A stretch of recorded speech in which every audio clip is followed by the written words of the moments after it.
Hi hello friends, ನಾನಿವತ್ತು ಹಾಗಲಕಾಯಿ ಪಲ್ಯ ರೆಸಿಪಿನ ಶೇರ್ ಮಾಡ್ತಾ ಇದ್ದೀನಿ. ಇದೊಂಥರ ಡಿಫ್ರೆಂಟ್ ಆಗಿರುವಂಥ ರೆಸಿಪಿ.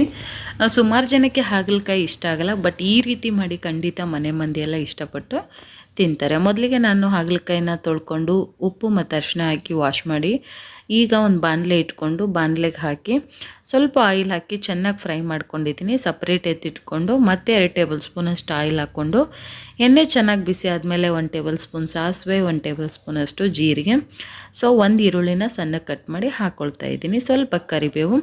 ಚೆನ್ನಾಗೀಗ ಇದನ್ನು ಮಿಕ್ಸ್ ಮಾಡ್ಕೊಳ್ಬೇಕು. ಕಂದು ಬಣ್ಣ ಬರೋವರೆಗೂ ಹುರ್ಕೊಳ್ಬೇಕು. ಅದಾದ ನಂತರ 1 ಟೊಮ್ಯಾಟೊ ಕೂಡ ಕಟ್ ಮಾಡಿ ಹಾಕ್ಕೊಳ್ತಾ ಇದ್ದೀನಿ. ಕಂಪ್ಲೀಟಾಗಿ ಟೊಮ್ಯಾಟೊ ಕೂಡ ಬೇಯಬೇಕು ಚೆನ್ನಾಗಿ. ಅದಾದಮೇಲೆ ಕೈ ಅಳತೆಯಲ್ಲಿ ನಾನು ರುಚಿಗೆ ತಕ್ಕಷ್ಟು ಉಪ್ಪು ಹಾಕ್ಕೊಳ್ತಾ ಇದ್ದೀನಿ. 1 ಟೇಬಲ್ ಸ್ಪೂನಷ್ಟು ಉಪ್ಪು ಹಾಕ್ಕೊಳ್ಳಿ. ನಾನು ಅರ್ಧ kg ಹಾಗಲಕಾಯಿಗೆ ಪಲ್ಯ ಮಾಡ್ತಾ ಇರೋದು.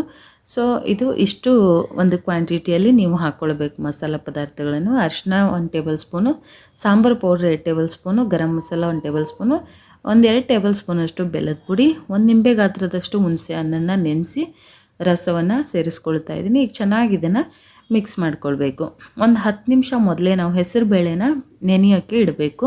ಸೊ ಇಲ್ಲಿ ನಾನು 1 ಕಪ್ಪಷ್ಟು ಹೆಸರು ಬೇಳೆನ ಚೆನ್ನಾಗಿ ತೊಳೆದು ನೆನೆಸಿ ಇಟ್ಕೊಂಡಿದ್ದೀನಿ. ಈಗ ಹೆಸರು ಬೇಳೆನ ಚೆನ್ನಾಗಿ ಮಿಕ್ಸ್ ಮಾಡ್ಕೊಳ್ಬೇಕು ಮಸಾಲೆ ಜೊತೆಗೆ. ಮತ್ತು ಹಾಗಲಕಾಯಿನ ನೀವು ಚೆನ್ನಾಗಿ ಫ್ರೈ ಮಾಡ್ಕೊಳ್ಬೇಕು.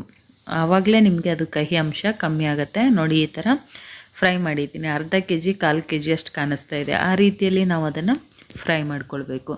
ಈಗ ಚೆನ್ನಾಗಿ ಒಂದು ಸಲ ಮಿಕ್ಸ್ ಮಾಡ್ಕೊಳ್ಳೋಣ. ಮಿಕ್ಸ್ ಮಾಡ್ಕೊಂಡಾದಮೇಲೆ ಇದಕ್ಕೆ ಎಷ್ಟು ಬೇಕೋ ಅಷ್ಟು ನೀರನ್ನು ಸೇರಿಸ್ಕೊಳ್ಳೋಣ.